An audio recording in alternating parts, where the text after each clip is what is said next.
تمام کو السلام علیکم ورحمۃ اللہ وبرکاتہ۔ الحمدللہ رب العالمین والصلاۃ والسلام علی رسول الکریم، اما بعد۔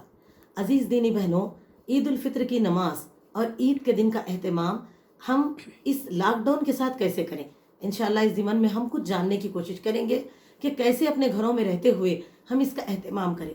عزیز دینی بہنوں، پہلی بات تو میں یہ بھی بتانا چاہوں گی، کیونکہ آج ہم میں بہت ساری بہنیں اور یہ سوچ رہی ہیں کہ کیا ہم عید منانا، بھائی رمضان ہی ہمارا صحیح نہیں گزرا۔ میری عزیزوں، اس طرح نہ سوچے، بے شک یہ بات حق ہے کہ اس سال کا رمضان ہمارے زندگی میں خوشیوں کے ساتھ ساتھ ایک بہت تکلیف بھی اور ایک دکھ بھی لے کر آیا ہے۔ اس وائرس کی وجہ سے ہم بہت پریشان ہیں۔ پوری دنیا میں آج مسلمان جو ہے بہت پریشانی کے ساتھ گھروں میں بند ہو کے رمضان کو گزارے، اور نہ تو وہ تراویح کا ہلچل اور اجتماعیت رہی، نہ وہ لیلۃ القدر کی پرنور رونقیں رہی۔ یہ بات تو حق ہے، لیکن میری بہنوں دوسرا پہلو بھی تو دیکھیں۔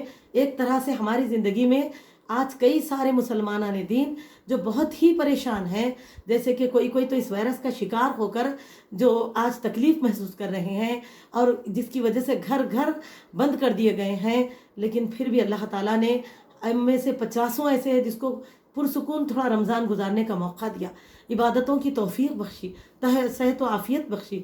تو اس شکر گزاری کے ساتھ ہم آگے بڑھیں اور عید کا اہتمام کریں۔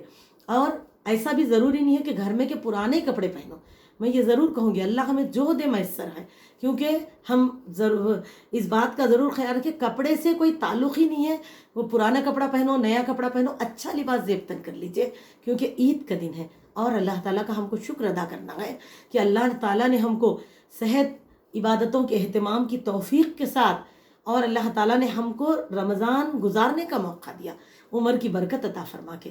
تو عزیزو، اسی لیے ہم سے جیسا ہو رہا ہم اچھا سا اہتمام کریں، جیسے کہ صبح فجر کے بعد جلد سے جلد غسل کر لیں، جو اچھا لباس ہے زیب تن کر لیں، اور انشاءاللہ تعالیٰ یعنی کہ تکبیرات کو بلند کرتے رہیں گھر میں، اور خوشبو وغیرہ لگائیں اور عید کی نماز کا اہتمام کریں۔ آئیں اس سمن میں کچھ باتوں کا خصوصی خیال رکھ لیں۔ فرسٹ ون، پہلی بات ہم لیں گے، چاند سے شروعات کریں گے۔ چاند دیکھ کر، یعنی کہ جیسے ہم عید کا چاند دیکھیں، ایسے تو ہر مہینہ بھی چاند دیکھ کر دعا کرنا ہے، لیکن اب یہ خصوصی ہے، ہم سب ضرور دیکھتے ہیں، تو چاند دیکھنے کے ساتھ دعا کا اہتمام کریں۔ اور دعا وہی ہے جو ہر مہینہ کی جاتی ہے، جیسے کہ اللہم اہلہ علینا بالامن والایمان والسلامت والاسلام ربی و ربک اللہ، اس دعا کا اہتمام کریں۔ اور دوسرا، چاند دیکھنے کے ساتھ ہی یعنی کہ چاند رات سے ہی تکبیرات کی شروعات کر دیں۔ مسنون تکبیرات جو ہم ہر سال پڑھتے، اسی کی ادائیگی کرنا۔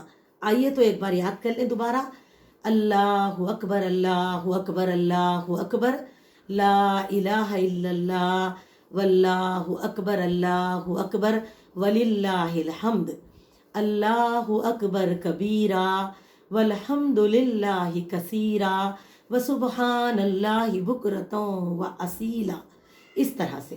اور اگر ہمیں اتنا یاد نہ ہو تو ہم یہاں تک بھی پڑھ سکتے۔ آئیے ایک بار پھر سن لو کہ اگر اتنی پوری پڑھ نہیں سک رہے، یاد نہیں ہے زبانی، تو اتنا پڑھ لیں، اللہ اکبر اللہ اکبر اللہ اکبر، لا الہ الا اللہ واللہ اکبر اللہ اکبر وللہ الحمد۔ اس طرح سے کثرت کے ساتھ تکبیروں کا اہتمام کریں، اور گھروں میں تکبیریں بلند کریں ہم الحمدللہ، اور چاند دیکھنے کے ساتھ ہی شروعات کریں، یہاں تک کہ عید کی نماز پڑھنے کے بعد تک ہم تکبیرات پڑھتے رہیں گے۔ عید کی نماز کے بعد تکبیرات کو ملتوی کریں انشاءاللہ تعالی۔ عزیز دینی بہنوں، اب آگے یہ دیکھ لو، اور ایک بات کا خیال رکھیے، نماز عید سے پہلے ہمارا فطرہ ادا ہوا نہیں ہوا یہ ضرور دیکھ لیں۔ چاند کے بعد ساتھ ہی ہم کو عید کی نماز سے پہلے فطرے کی ادائیگی کر دینا ہے۔ اور ہم نے سنا فطرے والے عنوان میں کہ 1-2 دن پہلے ہم دے سکتے تھے، تو ادا جس کا نہیں ہوا وہ جلد از جلد ادا کر دیں فطرہ، ٹھیک ہے۔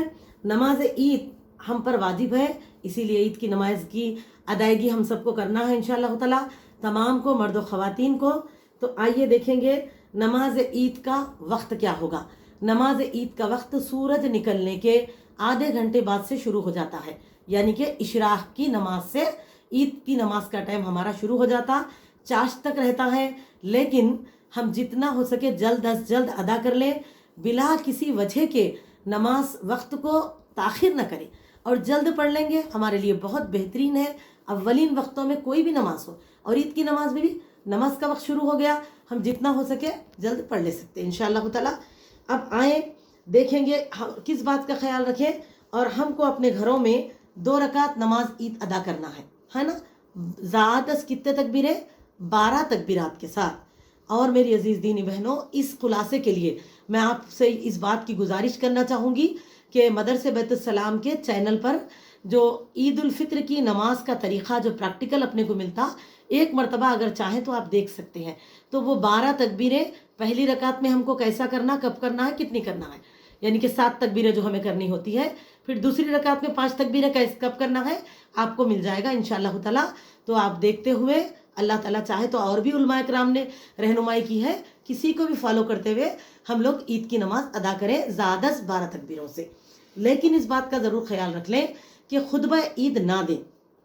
گھروں میں نماز پڑھ رہی تو عید کا خطبہ ہم کو نہیں دینا ہے، جیسے کہ حدیث سے انس بن مالک رضی اللہ تعالیٰ عنہ کی زندگی کا واقعہ جو ہمیں ملتا ہے کہ ایک مرتبہ جب وہ بستی سے دور اپنے اہل خانہ کے ساتھ تھے تو بستی میں ادا نہ کر سکے، تو آپ نے اپنے اہل خانہ کے ساتھ لے کر نماز عید ادا کی، لیکن آپ نے خطبہ نہیں دیا۔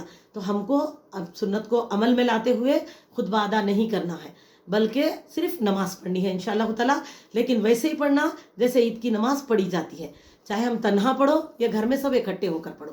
اور میری عزیز دینی بہنوں، اب آئیے اور ایک بات کا خیال رکھیں، اگر ہم سب گھر کے لوگ یعنی پورے اہل خانہ مرد اور خواتین اکٹھے ہو کے عید کی نماز پڑھ رہے ہیں تو اس بات کا خیال رکھیں گے کہ مرد امامت کروائیں گے، لیڈیز نہیں کرانا، خواہ ہم حافظ ہو، عالم ہو، اگر ہم کتنا ہی زیادہ علم رکھ رہے ہیں گھر میں سب سے زیادہ، تب بھی لیڈیز نماز نہیں پڑھائیں گے، مردانے کی امامت نہیں کرائیں گے، بلکہ مرد امامت کرائیں گے اور لیڈیز ان کو فالو کریں گے پیچھے رہ کر، ٹھیک ہے؟ اور کیسے رہیں گے؟ جیسے اگر گھر میں صرف ایک مت پڑھانے والے ہیں، مردانہ صرف ایک ہی ہے، تو وہ امامت کریں گے، خواتین پوری پیچھے کھڑے رہیں گی صف بنا کر۔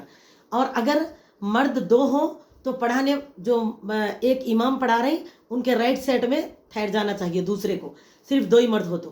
لیکن اگر گھر میں 2 سے زیادہ مرد ہے تب کیا کریں گے؟ پڑھانے والے سامنے اکیلے ٹھہریں گے، امامت کرانے والے، اور بقیہ تمام مرد پیچھے ٹھہریں گے۔ 2 سے زیادہ 3 رہو 4 رہو، ہے نا، بس صرف دونوں ہی ہے تو ایک کے بازو ایک ٹھہرنا، ورنہ اگر 3 ہے تو ایک پڑھانے والے سامنے ٹھہرنا، بقیہ 2 پیچھے، 3 پیچھے، 4 پیچھے، جتنے بھی ہے مردانہ، پھر مردانے کے پیچھے ہماری صف رہنا۔ ہم باقی اگر 2-3 مرد ہے تو ہم بازو ٹھہر جا رہے ہیں، ایسا نہ کریں، بلکہ ہم پیچھے اپنی صف رکھیں انشاءاللہ تعالیٰ، اس طرح سے نماز کی ادائیگی کریں۔ اور اگر اس بات کا بھی خیال رکھیں کہ مردانہ نہیں بلکہ ہم صرف لیڈیز ہی پڑھ لے رہے ہیں نماز، تو ایسے وقت میں لیڈیز یعنی خواتین کیا کرے؟ جو پڑھانے والے خاتون ہیں لیڈیز ہے، وہ یعنی کہ بقیہ خواتین کی صف بنا کر وہ اس کے بیچ میں ٹھہر جانا، اکیلے مردانے کی طرح آگے نہیں ٹھہرنا، بلکہ بیچ میں ٹھہرے رہیں۔ رائٹ سائڈ کچھ زیادہ بہنوں کو رکھ لیجئے، لیفٹ سائڈ کچھ کم، اس طرح ان کے بیچ میں آپ ٹھہر جائیے۔ اور اگر زیادہ ہے تو پیچھے بھی صفیں بنوائیے، لیکن آپ کو، ہم کو، پڑھانے والوں کو صف کے بیچ میں ہی ٹھہرنا ہے، اکیلے مردانے کی طرح امامت نہیں کرائیں گے ہم، بلکہ اجتماعیت لے کر نماز پڑھیں گے، صف کے درمیان میں ٹھہر کر پڑھائیں گے، ٹھیک ہے؟ اور ایک بات کا خیال رکھنا ہے کہ اگر ہم اکیلے نماز پڑھ رہے ہیں عید کی نماز تو سری تلاوت کریں، یعنی کہ عام طور پہ ہم جیسا نماز اکیلے پڑھ لے رہتے ہو کس طرح تلاوت کر لیتے، اندرونی طور پہ اپنے حد تک ویسے ہی تلاوت کرنا، خاموشی کے ساتھ تلاوت کریں۔ لیکن اگر ہم اجتماعی نماز بولتے، چاہے اگر 2 بھی ہے، اب ایک بہن پڑھ رہے ہیں ایک کو ساتھ لے کے، یا 2 مردانہ بھی پڑھ لے رہے ہیں، کوئی بھی ہو، 2 سے لو بڑھ گئے، اب کتنے بھی ہو، اجتماعی نماز پڑھی جا رہی، تو ویسے وقت کیا کریں گے؟ جہری قرات کریں گے، یعنی جہری تلاوت کرنا کیسے؟ یعنی کہ بلند آواز سے پڑھنا، سورہ فاتحہ بھی اور جو بھی ضمنی تلاوت ہو، جیسے کہ آپ صلی اللہ علیہ وسلم نماز عیدین میں اکثر سورہ غاشیہ اور سورہ اعلیٰ پڑھتے تھے، پہلی رکعت میں ایک سورہ، دوسری رکعت میں ایک سورہ۔ اگر ہمیں آتا ہے تو ٹھیک ہے، اگر نہیں آتا ہے تو جیسے ہمیں سہولت ہے ان صورتوں کا اہتمام کرتے ہوئے نماز عید ادا کریں انشاءاللہ تعالیٰ۔ اللہ سبحانہ و تعالیٰ سے دعا ہے کہ اللہ تعالیٰ ہماری عبادتوں کو قبول فرمائے، اللہ تعالیٰ ہماری عید کی عبادتوں کو بھی قبول فرمائے، اور اللہ سبحانہ و تعالیٰ سے تہ دل سے دعا ہے کہ پھر کبھی 2020 کی طرح رمضان ہماری زندگی میں نہ لائے میرے مولا۔ یا اللہ ہم سب پر بہتری کے ساتھ رمضان کو لائے، آئندہ سے اللہ ہمیں جو ہے جتنے بھی ہمارے بھائی بہن اس وقت بیمار ہیں اللہ ان کو شفائے کاملہ دینا، اور جو اس بیماری کا شکار ہو کے اس کرونا وائرس کا دنیا سے جا چکے ہیں، اللہ اس کا اجر ان کو عطا فرمانا، اور اللہ بیماروں کو جلد از جلد شفا دے کر ان کے گھروں کو سکون دینا، ان کے گھروں کو لوٹا دینا، اور اللہ جو اس سے بچے ہیں ان کی ہمیشہ حفاظت فرمانا۔ رب رحیم اے سمیع دعا اے مجیبت دعا، جلد از جلد اس زمین سے اللہ اس وائرس کا خاتمہ فرما دیجئے۔ مولا کریم صرف آپ کے کن کا انتظار ہے، اللہ آپ کا حکم ہوگا تو پل بھر میں پوری زمین اس بیماری سے پاک ہو جائے گی۔ تو رب رحیم اپنے بندوں پہ رحم کرنا، ہم خطاکار گناہگار بندے آپ سے تہ دل سے دعا کرتے ہیں مولا، ہماری خطاؤں کو معاف کرنا، اللہ اس بیماری کا خاتمہ فرما دینا، اللہ پوری دنیا سے اس کو دور کر دے، اللہ دوبارہ حرم کے اور مسجدوں کے دروازے کھول دینا اپنے مصلیوں کے لیے، مولا ہماری دعاؤں کو قبول فرمانا۔ سبحان اللہ و بحمدہ سبحان اللہ العظیم، اللہم صلی علی محمد وعلی آل محمد وبارک وسلم وعلی اصحاب اجمعین۔ السلام علیکم ورحمۃ اللہ وبرکاتہ۔